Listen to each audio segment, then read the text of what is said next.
नमस्कार दोस्तों, मैं मनीष कुमार भोज आप सभी लोगों का अपने YouTube channel Uttarakhand online class हार्दिक स्वागत करता हूं। दोस्तों, जैसे कि आप लोगों को इस टाइटल इसमें देखकर अंदाजा हो गया होगा कि मैं आज आपसे किस संबंध में बात करने जा रहा हूं। सहायक अध्यापक LT व प्रवक्ता संवर्ग के अंतर्गत 25% पदों पर वृद्धि होगी या नहीं, इस पर आज हम चर्चा करेंगे। इससे पूर्व थोड़ा सा हम अधीनस्थ सेवा चयन आयोग द्वारा जो सहायक अध्यापक LT का जो रिजल्ट जारी किया गया था, जो परिणाम घोषित किया गया था, थोड़ा उसकी तरफ बढ़ते हैं। देखिए दोस्तों, जो ये रिजल्ट जारी हुआ था दिनांक 31 दिसंबर 2021 को ये रिजल्ट जारी हुआ था। जो ये रिजल्ट जारी हुआ था वो किन किन विषयों पर ये रिजल्ट जारी हुआ था उसकी तरफ थोड़ा सा नजर डालते हैं। देखिए, सहायक अध्यापक LT के अंतर्गत हिंदी विषय, अंग्रेजी, संस्कृत, गणित, विज्ञान, सामान्य, कला, व्यायाम, गृह विज्ञान, वाणिज्य या संगीत, उर्दू, पंजाबी, बंगाली, ये विषयों पर क्या हुआ था, रिजल्ट प्रकाशित हुआ था। एक कला विषय को यहाँ पर छोड़ दिया गया था क्योंकि कला विषय पर अभी हाईकोर्ट में ये विचाराधीन है। जब तक ये हाईकोर्ट से इस पर कोई डिसीजन नहीं आ जाता है तब तक ये रिजल्ट घोषित नहीं होगा। आप सभी को पता होगा कि इसके अंतर्गत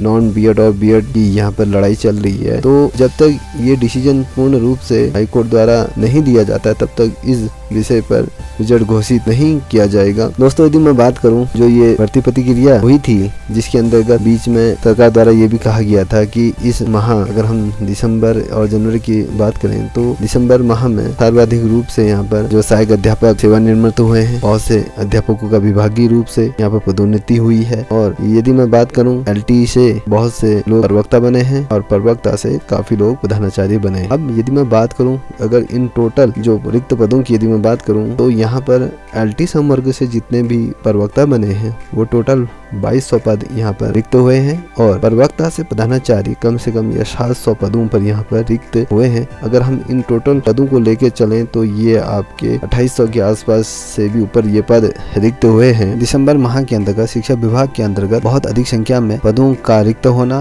और साथ ही जो बेरोजगार संगठन है उनके द्वारा माननीय मुख्यमंत्री जी को इस संबंध में अवगत कराना कि शिक्षा विभाग में वर्तमान समय में शिक्षकों के 2200 से अधिक पद यहाँ पर रिक्त हुए हैं। चाहे हम LT की बात करें या प्रवक्ता संवर्ग की बात करें तो यहाँ पर अधिक संख्या में यहाँ पर पदों का रिक्त होना और माननीय मुख्यमंत्री जी को ये विज्ञापन दिया गया है कि सर आप इसमें जो भर्ती प्रतिक्रिया चल रही है वर्तमान समय में, इन्हीं भर्ती प्रतिक्रियाओं के अंतर्गत पदों में वृद्धि की जाए, जिसके सापेक्ष माननीय मुख्यमंत्री जी ने इस चीज का संज्ञान लेते हुए महानिदेशालय को तत्काल ये सूचना प्रेषित की कि आपके अधीनस्थ कितने शिक्षकों के पद रिक्त हुए हैं। चाहे आप सहायक अध्यापक LT की बात करें, प्रवक्ता की, तो वह सारा ब्यौरा माननीय मुख्यमंत्री जी द्वारा लिया गया है। तो महानिदेशालय द्वारा सभी जनपदों को एक लेटर फॉरवर्ड की गई थी जिसके अंतर्गत सभी मुख्य शिक्षा अधिकारियों से ये पूछा गया था कि आपके जनपद के अंतर्गत कितने रिक्त पद हुए हैं सहायक अध्यापक LT की या प्रवक्ता संवर्ग के। तो वो सारी सूचनाएं कंपाइल करके जनपदों ने महानिदेशालय को भेज दिया गया है और महानिदेशालय द्वारा ये सारी सूचनाएं माननीय मुख्यमंत्री जी के पटल में रख दी गई थी। और माननीय मुख्यमंत्री जी ने जब इन चीजों को देखा तो उसके बाद ये संज्ञान लिया कि इसे हम सदन में रखेंगे, जो कैबिनेट बैठेगी उसमें इस संज्ञान को रखा जाएगा। तो जब कैबिनेट बैठी तो उसके पश्चात शिक्षा मंत्री द्वारा सदन में इस पे वार्तालाप हुई और इसको सदन से पास करा दिया गया इस प्रस्ताव को। जब ये प्रस्ताव पास हुआ के पश्चात ये प्रस्ताव अधीनस्थ सेवा चयन आयोग के पास जाने से पूर्व शिक्षा महानिदेशालय के पास ये गया है। उसके पश्चात दोस्तों देखोगे तो 8 जनवरी को संपूर्ण प्रदेश में आचार संहिता लागू हो गई है। अब यहाँ पर जो संपूर्ण रूप से जो आचार संहिता लागू हो गई है तो उसके कारण से ये जो निर्णय लेने का जो अधिकार है अब ये इलेक्शन कमीशन के पास चला गया है। अब इसमें माननीय मुख्यमंत्री, शिक्षा मंत्री कोई भी इसमें दखलंदाजी नहीं कर सकता है। इलेक्शन कमीशन ये भी नोटिस करेगा कि माननीय मुख्यमंत्री जी द्वारा विधानसभा चुनाव से ठीक पहले 25% पदों में बढ़ोतरी किस प्रकार से की गई है। क्या ये वोट बैंक को साधने का तो एक जरिया नहीं है। इन सभी चीजों पर अमल ये करेगा इलेक्शन कमीशन। ये देखेगा कि इस पद वृद्धि के कारण किसी पर्टिकुलर सत्ताधारी पार्टी को इसका लाभ तो नहीं पहुंचेगा या किसी वर्ग विशेष को लुभाने का ये प्रयास तो नहीं था जिसके अंतर्गत इस पार्टी को इन विधानसभा चुनाव में कहीं न कहीं फायदा पहुंचेगा। तो ये सारा चीजों का ये मुआयना करेगा इलेक्शन कमीशन। उसके पश्चात ही वो डिसीजन लेगा कि इन पदों में वृद्धि होगी या नहीं होगी। उसके पश्चात ही ये गजट नोटिफिकेशन जारी होगा, वो नोटिफिकेशन जारी होने के पश्चात वो अध्ययन से सेवा चयन आयोग को जाएगा। बहुत से अभ्यर्थी ऐसे होंगे जो ये कहेंगे कि आपको बड़ा पता है, आप बड़े बन रहे हो, ऐसा कुछ हुआ नहीं है। तो दोस्तों मैं अपने अनुभव के आधार पे ये आपको बता रहा हूँ, क्योंकि मुझे गवर्नमेंट सेक्टर के अंतर्गत जॉब करते हुए 8 से 9 साल हो चुके हैं। क्योंकि मैंने माननीय मुख्यमंत्री जी की ये टेबल देखी है जहाँ पर घोषणाएं आती हैं। देखिए दोस्तों, जब तक घोषणाएं होती हैं, देखिए ये कागज पे घोषणाएं होती हैं और प्रत्यक्ष रूप से घोषणा कब अमल में लाई जाती है, जब ये घोषणाएं गजट नोटिफिकेशन जारी नहीं हो जाता है इन घोषणाओं का, तब तक ये क्रियान्वित नहीं होती है। ठीक है, जो ये पद वृद्धि की जो बात की गई है यहाँ पर,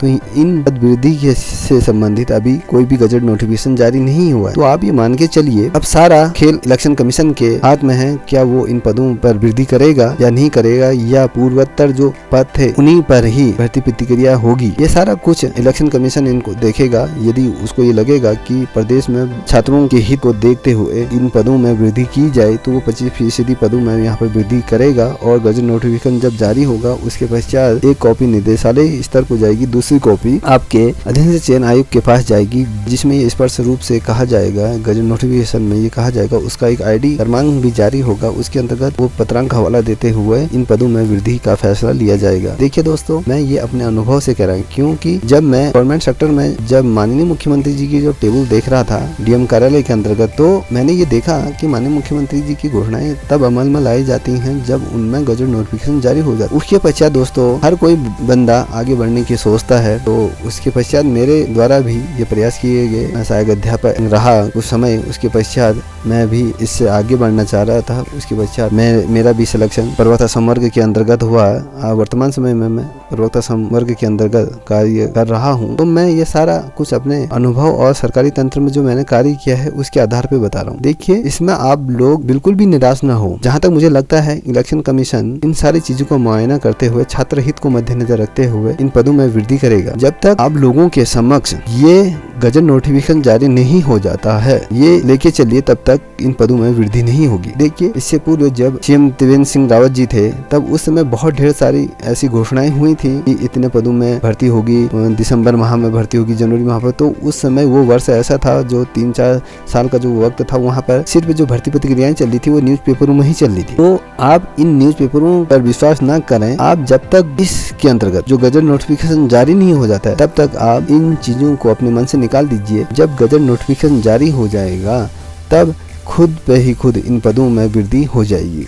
ये लेके चलिए, अगर 25% अगर पद बढ़ रहे हैं, तो पर्टिकुलर सब्जेक्ट वाइज नहीं बढ़ेंगे। जितनी भी भर्ती प्रतिक्रिया चल रही है, 1400 जो पदों में जो चल रही है, उसके अगेंस्ट 25% पद बढ़ेंगे। ठीक है, उसी प्रकार से प्रवक्ता संवर्ग के अंतर्गत भी जो 700 पदों पर जो भर्ती हो रही है, तो उन 700 पदों के अगेंस्ट में ही 25% पद बढ़ेंगे। ये कतई ये लेके ना चलें कि आप की भैया हिंदी में 25% पद बढ़ेंगे, या अंग्रेजी में बढ़ेंगे, या विज्ञान में बढ़ेंगे, गणित में बढ़ेंगे। ऐसे अपने दिमाग से बिल्कुल निकाल दीजिए। संपूर्ण भर्ती क्रिया के अंतर्गत जो 25% पद बढ़ेंगे। अब 25% पद ज्यादा होते नहीं है। अब ये लेके 100 का 25% निकाल के ले चलिए, कितना बनता है, तो वही इसके अंतर्गत रहेगा। तो दोस्तों, मेरी इस सूचना से यदि आप लोगों को थोड़ा सा भी जानकारी प्राप्त हुई हो, तो प्लीज इस चैनल को लाइक, शेयर, सब्सक्राइब अवश्य करें और मेरी बातों को अपने दिल से न लगाएं, क्योंकि मैं वही बात आपके सम्मुख से रखी मैंने, जो चीज वास्तव में हो रही है, जो होगी। क्योंकि मैं आपको किसी भी प्रकार का झूठा आश्वासन नहीं देना चाहूँगा कि भैया पदों में वृद्धि हो रही है और आप निश्चित हो जाइए, आपका सिलेक्शन होगा ही। यदि ऐसा मैं कहूँ तो आप लोगों को 2 पल के लिए खुशी अवश्य होगी, मगर यदि जब तक गजट नोटिफिकेशन जारी नहीं हो जाता है, तब तक शंका बनी पड़ी हुई, क्योंकि ये सारा कुछ इलेक्शन कमीशन ही निर्धारित करेगा कि इन पदों में वृद्धि होगी या नहीं होगी। देखिए दोस्तों, अभी आप लोगों का वेरिफिकेशन तो होगा, जो नियुक्ति होगी, क्योंकि अभी जो 14 दिन बाद जो आप लोगों का LT संवर्ग के अंतर्गत जो वेरिफिकेशन होने को जा रहा है, 15 दिन के भीतर जो आपत्तियां लगाने के लिए कहा, उसके बाद अभिलेख सत्यापन के लिए एक कार्यक्रम तैयार किया जाएगा। वो कार्यक्रम इलेक्शन कमीशन तय करेगा कि इस संबंध में कब आपका अभिलेख सत्यापन किया जाना है, कब नहीं किया जाना है। ये सारा कुछ कौन करेगा? तय इलेक्शन कमीशन तय करेगा। इलेक्शन कमीशन ही ये तय करेगा कि आप लोगों को नियुक्ति देनी है या नहीं देनी है।